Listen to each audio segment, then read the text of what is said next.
As the sun climbed higher into the sky on that fateful day, the landscape before Custer began to change, signaling the beginning of one of the most infamous moments in American history.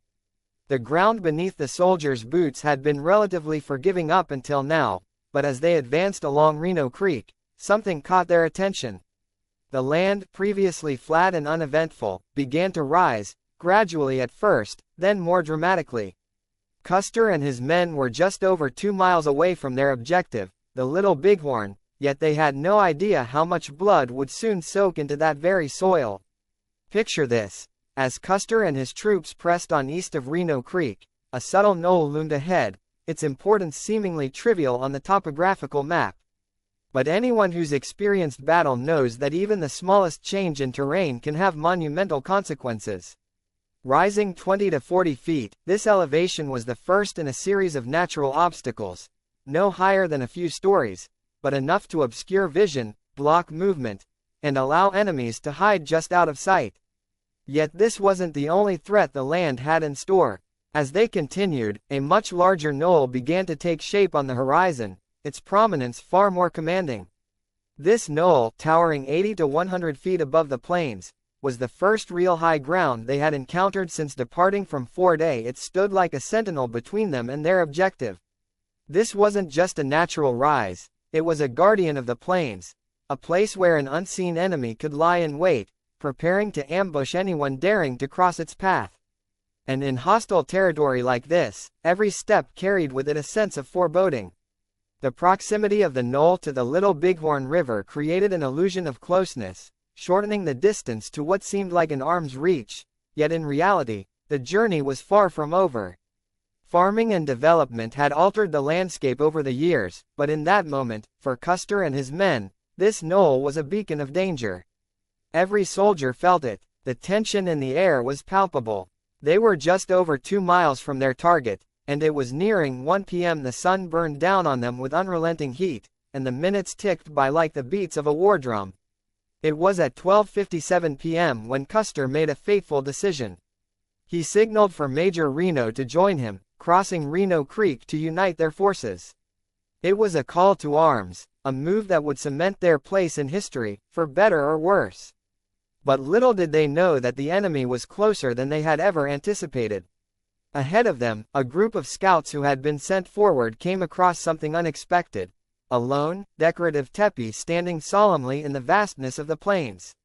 It was a curious sight, perhaps meant as a decoy, but its presence unnerved some of the men.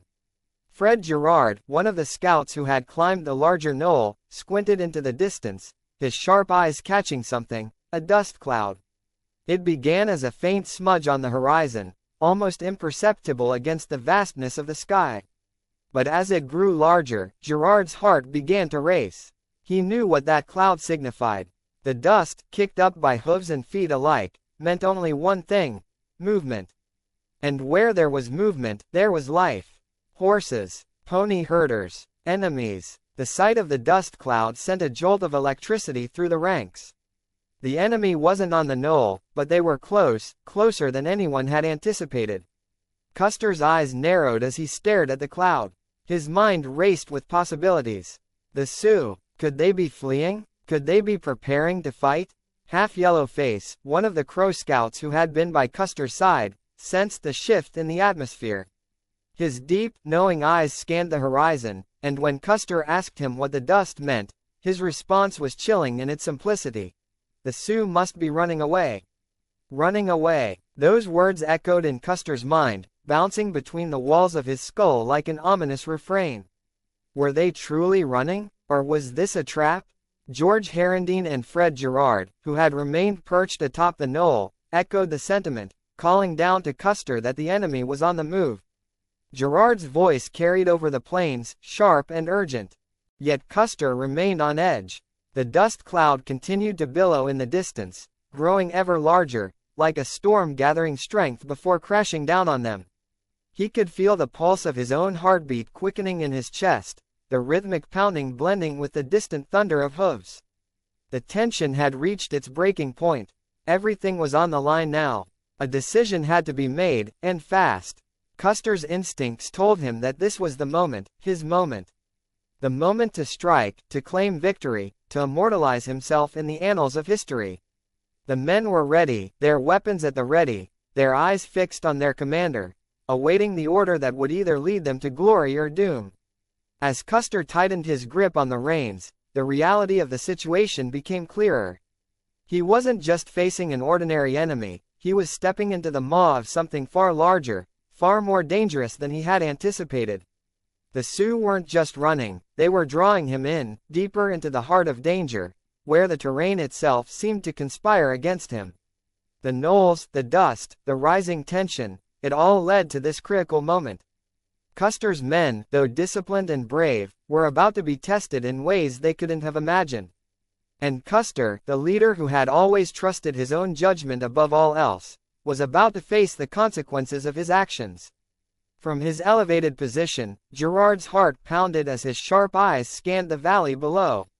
Indians ran like devils, darting and weaving through the vast landscape, their figures small but menacing against the backdrop of the rolling plains. Some appeared to be in the main valley, while others scattered like shadows ahead, disappearing into the wilderness. Girard, closer to the Little Bighorn River than the teepee they had passed earlier, felt the gravity of what he was witnessing. As they approached within 2 or 3 miles of Fort A, the scene became more chaotic. A big dust cloud was swirling over the valley of the Little Bighorn, Girard recalled, the memory seared into his mind.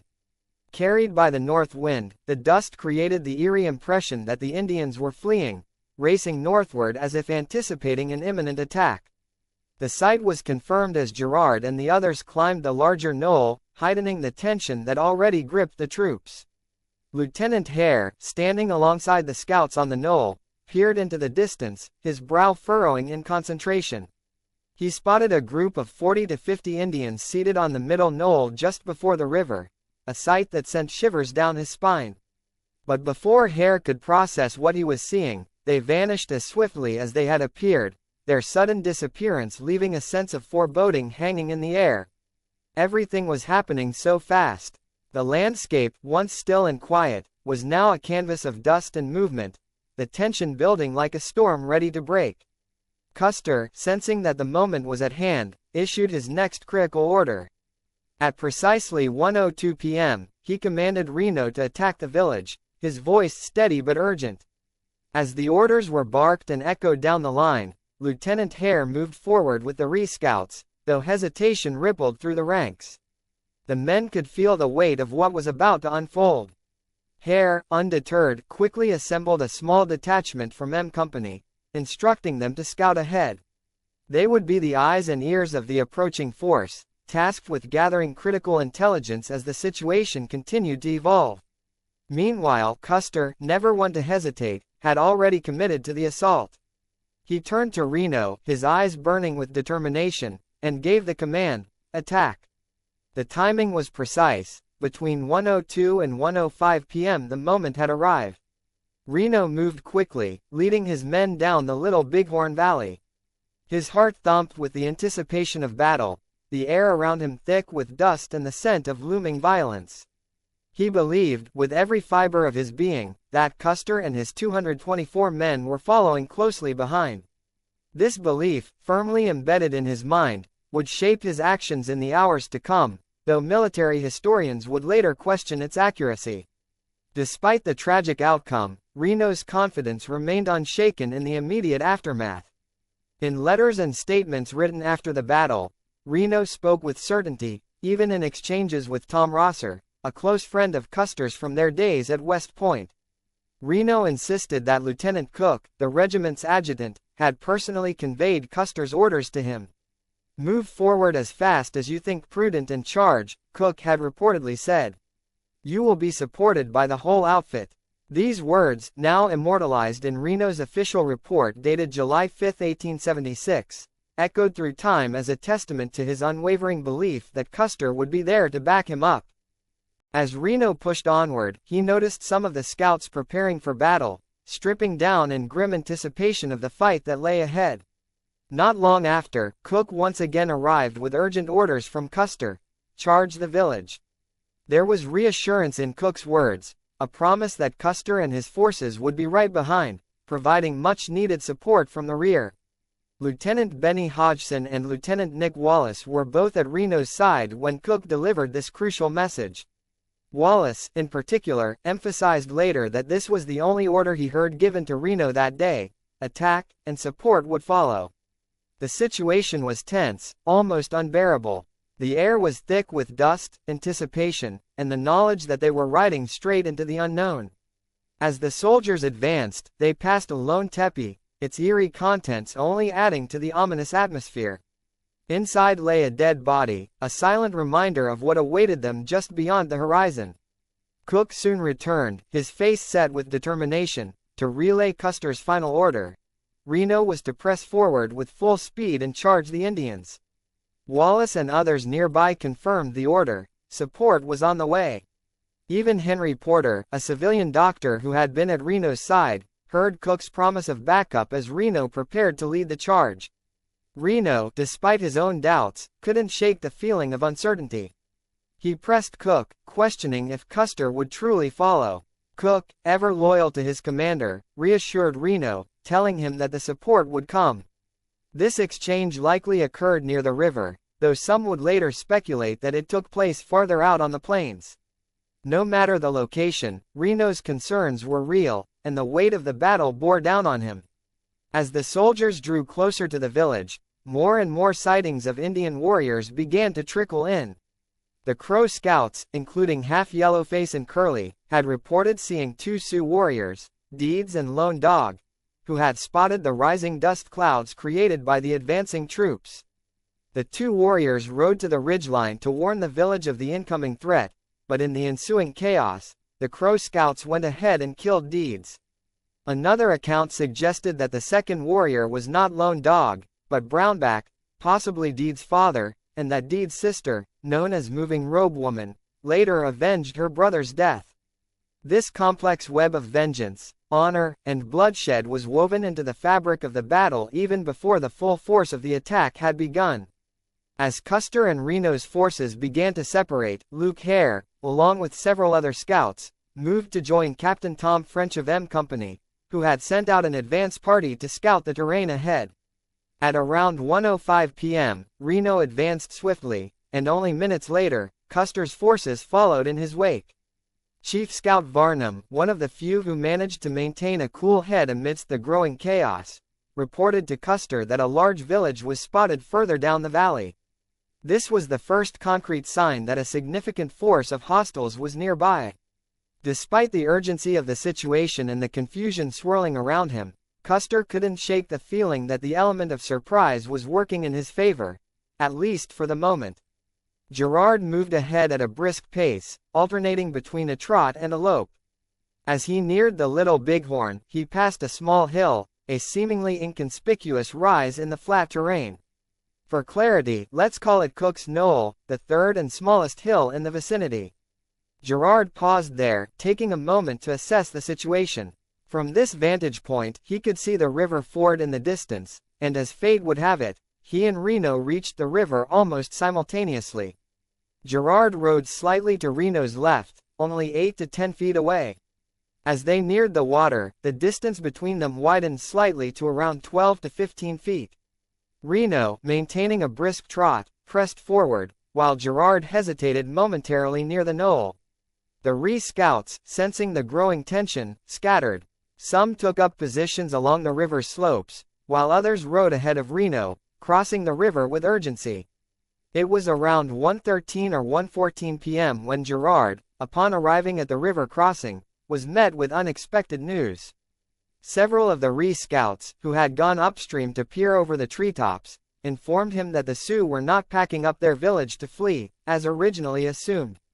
Instead, they were coming out to meet the soldiers head-on. This revelation sent a shiver down Gerard's spine. He quickly realized that this was news Custer and his officers had not anticipated, and the gravity of the situation grew heavier. The initial belief that the Sioux were fleeing northward had been nothing more than a false hope. Instead of retreating, the enemy was preparing for battle, a fact that would soon become painfully clear to all involved. By this time, Reno had reached the middle of the river. It was around 1:16 p.m., and the cold waters of the Little Bighorn stretched before him, about 25 to 30 feet wide. As Reno's men entered the river, the pace of their march slowed, allowing the rear elements to close the gap. For a brief moment, Reno halted midstream, casting a glance back at the troops behind him. Girard seized this opportunity to relay the news that the Sioux were not running, but instead bracing for a fight. However, Reno dismissed Girard's warning, brushing it aside with the same cold demeanor he would later exhibit at the 1879 inquiry. Reno insisted that Girard had no right to speak to him in any official capacity. The inquiry itself was a contentious affair, and Reno's defensiveness was palpable when the topic of Girard's warning was brought up. While Reno never outright admitted to hearing the scout's report, he deflected the question, stating, "From the way you phrased the question, it implies Girard approached me in some official capacity, which I wouldn't acknowledge."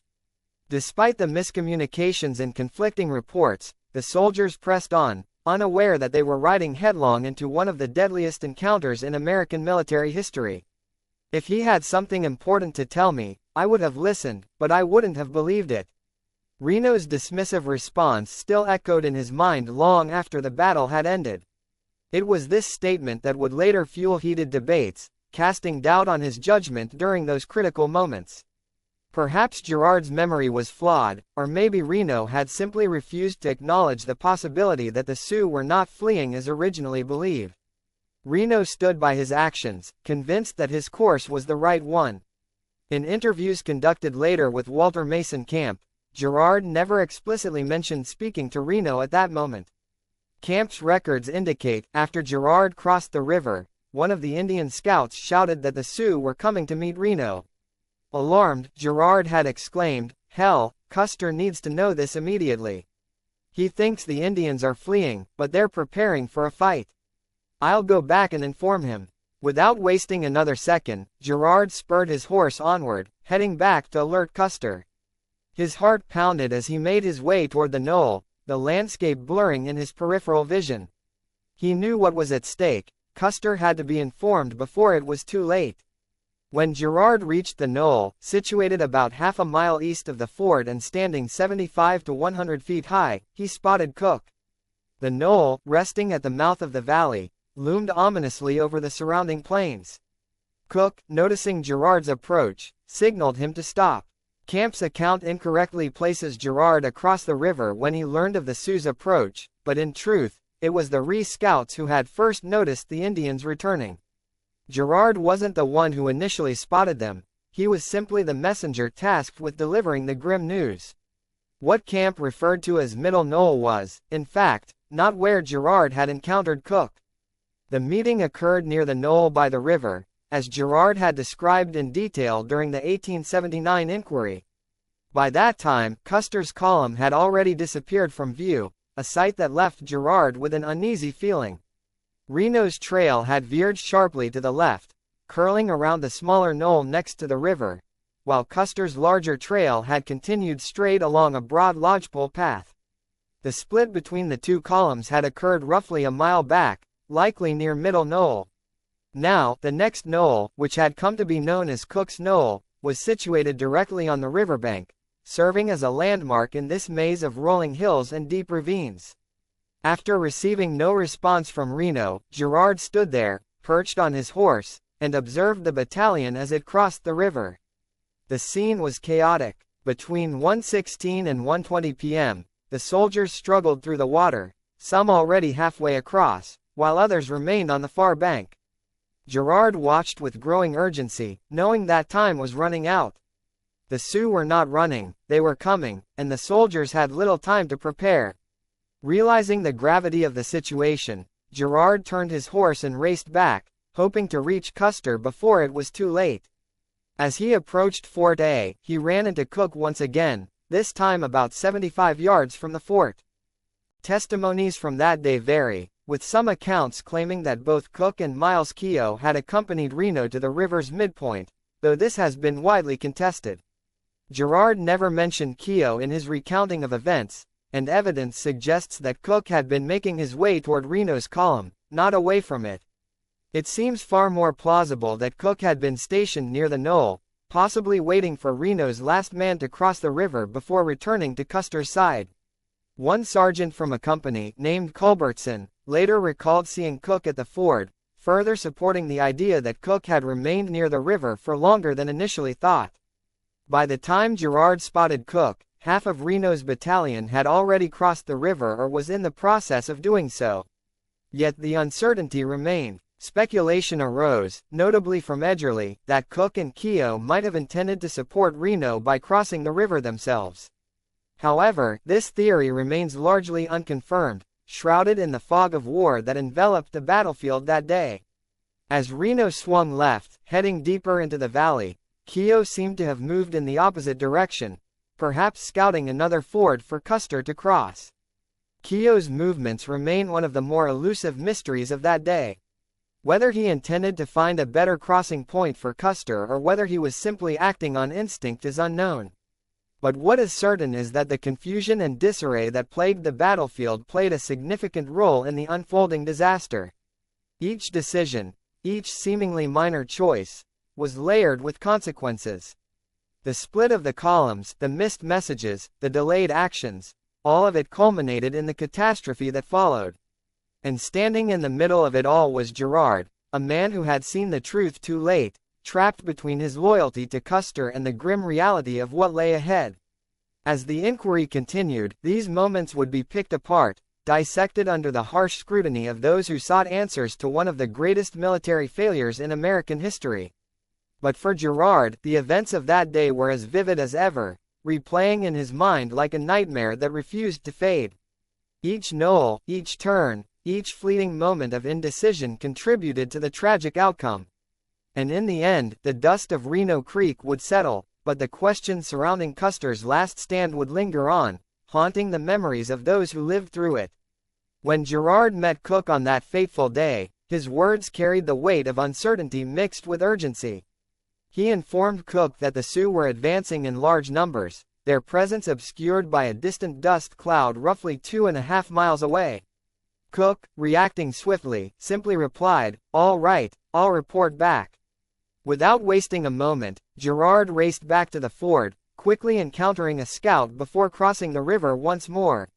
Though the pace of events was swift, propelled by the adrenaline coursing through their veins, the entire situation was shrouded in a thick fog of speculation and misinterpretation. What Girard had reported was not definitive intelligence but an educated guess based on the nervous observations of the re-scouts who had been scanning the valley from miles away. The scouts, unsure of exactly what they were witnessing, had spotted the Sioux, partially hidden by the swirling dust that rose like a specter from the plains. Whether they were seeing a large force readying for battle or simply mistaking the movement of distant figures was uncertain. The tension was palpable, and in such moments, even the smallest pieces of information were charged with immense consequence. If Cook had relayed Girard's concerns to Custer, it might have prompted Custer to reconsider his next move, perhaps even turn back. Yet, as the unfolding events suggest, Custer's thoughts were elsewhere. Custer, ever the bold strategist, likely believed that the Sioux's actions were part of a broader deception, a distraction meant to buy time for their families to escape. This wasn't the first time Custer had faced such tactics, and in his mind, the true battle might have been waiting elsewhere. Reno, on the other hand, had expected something entirely different. His anticipation of direct support from Custer was never in question. The misunderstanding lay in how that support would manifest. Reno didn't expect Custer to swing around his flank and attempt to draw the Sioux away. He believed, instead, that Custer would be right behind him, reinforcing his attack with overwhelming numbers. This disconnect between expectations and reality was shared by many of the men in Reno's command.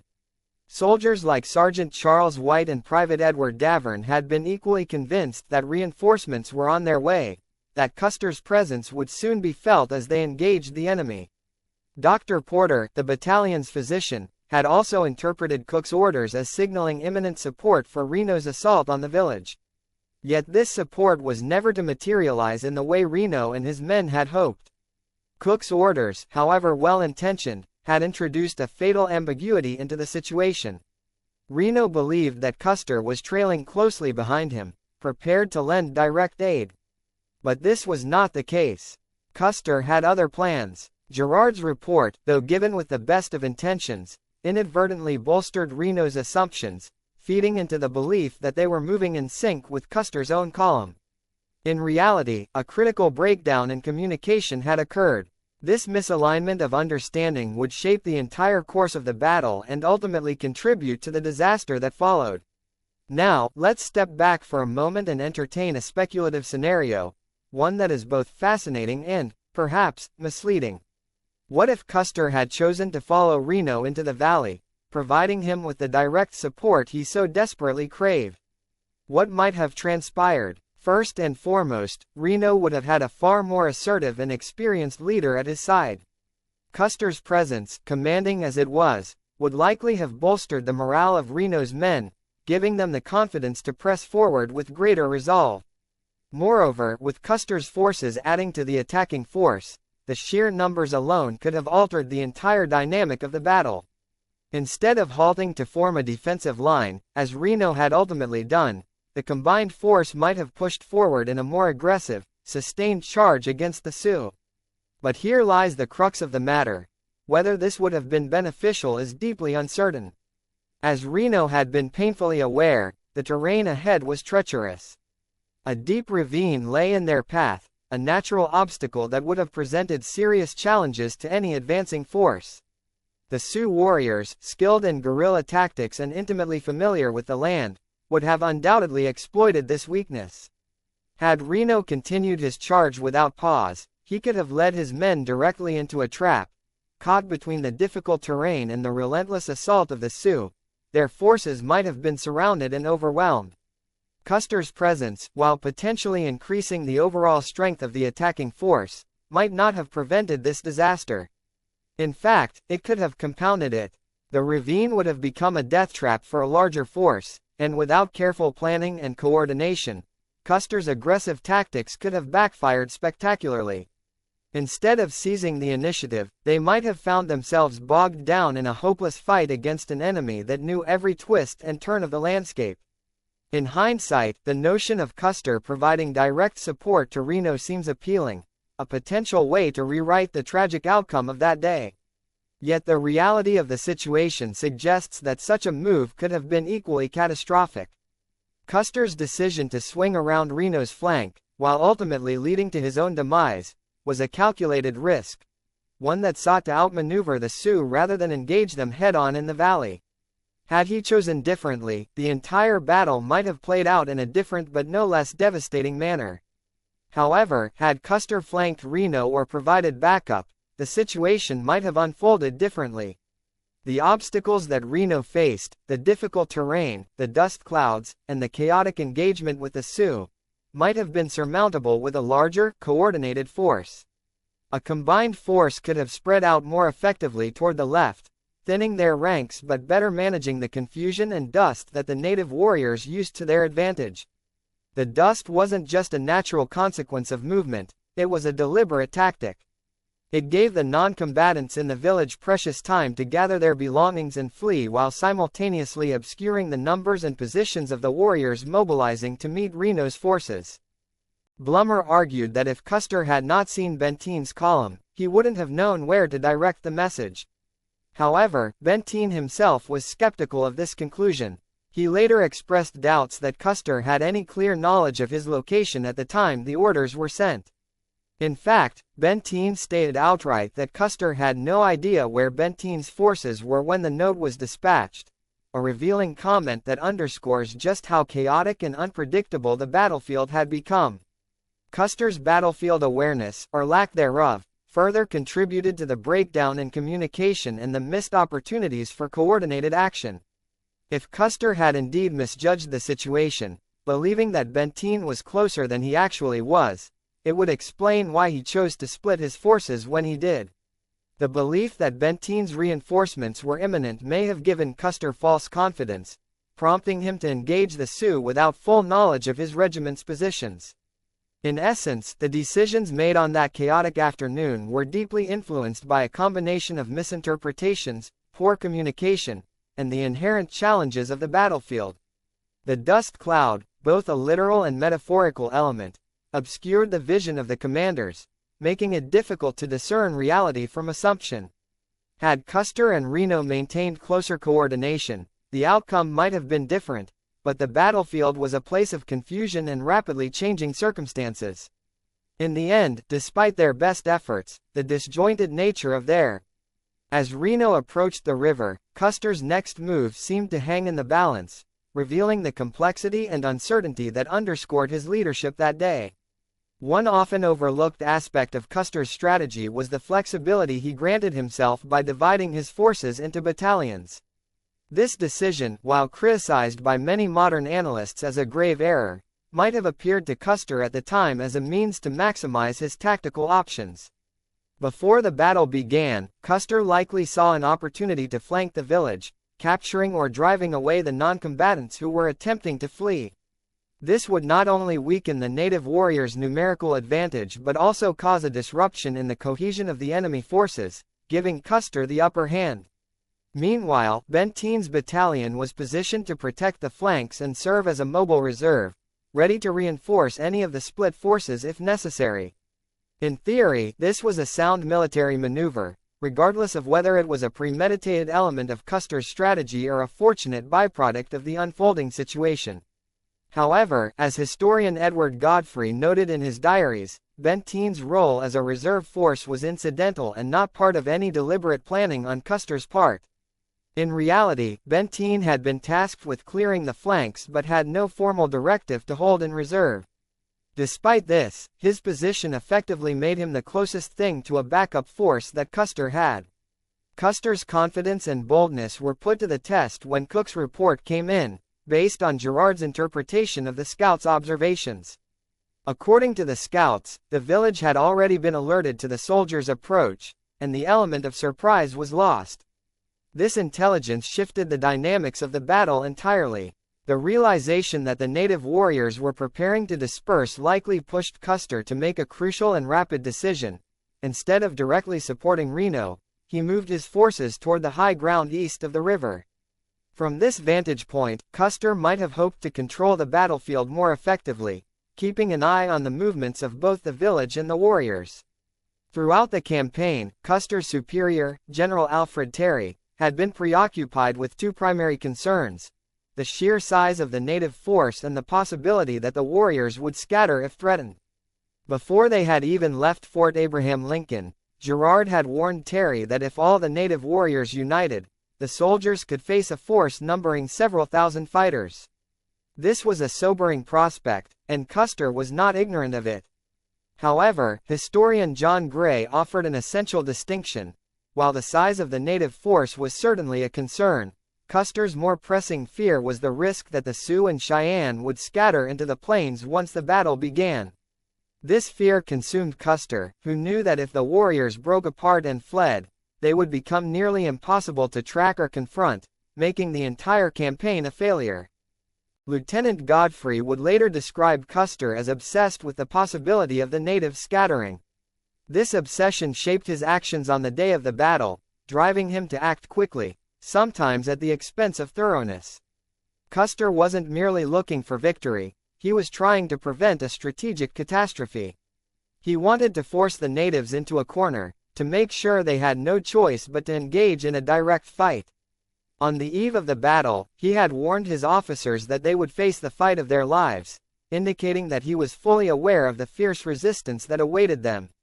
This was not going to be a straightforward victory. Custer anticipated a brutal confrontation and knew that it would take every ounce of his cunning and military prowess to succeed.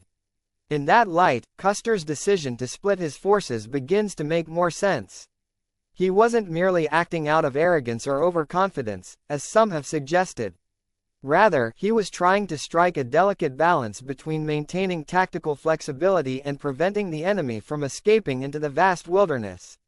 His movements toward the high ground, rather than directly supporting Reno, may have reflected a desire to maintain a broader view of the battlefield, allowing him to adjust his strategy as the situation evolved. Yet, despite his strategic calculations, the loss of the element of surprise was a severe blow. Once the natives knew they were being pursued, they could implement their own tactics, dispersing their non-combatants while mobilizing their warriors to confront the soldiers head-on. Custer had been outmaneuvered in this respect, and his obsession with preventing the natives from scattering might have contributed to his decision to split his forces prematurely, spreading them too thin to effectively overpower the native forces. The battlefield itself became a chaotic, unpredictable environment, where Custer's decisions, both good and bad, intersected with circumstances beyond his control. He had planned for a dynamic and flexible engagement, but the unpredictability of the Sioux and Cheyenne warriors, the vastness of the terrain, and the communication breakdowns between his battalions created a perfect storm that no amount of military strategy could have overcome. The scattering of the native forces, the very outcome Custer had been so desperate to avoid, became an inevitability as the battle progressed. In the end, Custer's boldness and strategic thinking, which had earned him fame and success in earlier campaigns, were undone by the complexities of the battlefield and the resilience of his opponents. His decision to flank the village, his reliance on divided battalions, and his inability to effectively coordinate with Reno and Benteen all contributed to his eventual downfall. The battle that he had warned would be the fight of their lives became just that, but not in the way he had intended. Instead of a decisive victory, it became a last stand, immortalizing Custer not for his military genius, but for the tragic failure that marked the end of his life and the lives of so many under his command. Historian Edgar Stewart offered a compelling counterpoint to the traditional understanding of Custer's fateful decisions. He argued that it was Varnum's report, detailing the unexpectedly large size of the village, that led Custer to deviate from Reno's path. Stewart was critical of Custer's failure to conduct adequate reconnaissance, pointing out that as the column passed Lone Tepe, there was little indication that they were about to confront thousands of well-armed and fiercely determined warriors. Despite repeated warnings from the scouts, Custer seemingly made no serious effort to gather more intelligence on the enemy's numbers or positioning. Instead, he operated under the assumption that the village was already preparing to flee. This miscalculation, Stewart argued, would prove disastrous in the ensuing confrontation. Custer's critics often point to his lack of reconnaissance as a critical failing, but it is important to consider the context in which he made his decisions. Custer was under immense pressure, deeply concerned that the native camp might disperse before his forces could engage them. His fear of losing the opportunity to strike weighed heavily on his judgment. While Edgar Stewart claimed that the village was in disarray much earlier than the battle suggests, the evidence points to a different narrative. It wasn't until Gerard's report came in that the natives were truly alerted to the soldiers' presence. Reno's after-action report supports this, where he emphasized that General Custer was confident the natives were fleeing. Otherwise, Custer would not have turned away from Reno to pursue his own path. General Terry, Custer's superior, also shared this assessment. Custer's actions become more understandable when seen through this lens of urgency and belief in the native camp's flight. It's also worth noting that some of Custer's most severe critics argue that he should have anticipated the Sioux warriors would stand and fight to protect their families. However, there is a certain irony in this critique. Both sides, the U.S. forces and the native warriors, held conflicting beliefs about the other's intentions. The native warriors believed the soldiers would attack at dawn, a common tactic based on past experiences. In an interview conducted by Walter Camp with Win Edgerly, Edgerly recalled that the native scouts expected a strike at first light. This assumption left them unprepared when Custer moved earlier than expected, catching them off guard while many of their horses were still out grazing. This misreading of each other's plans creates a chaotic scene, where both sides operated under false assumptions about the other's behavior. Custer's approach, while undeniably bold, was not entirely reckless as some have suggested. He made decisions based on the information available to him, even though at times, that information was incomplete or flawed. The warriors who spotted Custer may not have immediately rushed to the village to defend it, assuming that the soldiers' approach was part of a longer process and that they had more time to prepare. They may have been readying for a brief stand to buy time for the camp to flee, rather than expecting a full-scale engagement. The situation became a perfect example of the fog of war, where incomplete information and assumptions guided critical decisions. Historian Karl von Clausewitz once observed that an attack on a disorganized force could lead to confusion and demoralization, something that could have played in Custer's favor. If the Sioux had been truly caught off guard, with their families fleeing and their forces scrambling to mount a defense, they might have been disorganized and demoralized enough for Custer to succeed. However, the opposite occurred. The Sioux warriors, showing their skill and fighting spirit, mounted a strong and determined resistance. They fought not just for their own survival, but to protect their families and their way of life. This resistance, more formidable than Custer anticipated, quickly turned the tide of the battle against him. In hindsight, Custer's decisions were flawed, but they were not the product of blind arrogance or recklessness as they are often portrayed. Rather, they were the actions of a commander navigating an incredibly complex and fluid situation, making choices based on the limited and sometimes misleading information he had. He was determined to strike before the opportunity slipped away, but in doing so, he underestimated the resolve and capability of the native forces. Both sides misjudged the other, and the results were catastrophic for Custer and his men. Ultimately, the battle at the Little Bighorn became a tragic illustration of how miscalculations and miscommunications can lead to devastating consequences in warfare. While Custer may have hoped for confusion and demoralization among the native ranks, the Sioux warriors, far from fleeing, stood their ground and delivered a powerful blow that reshaped the course of history.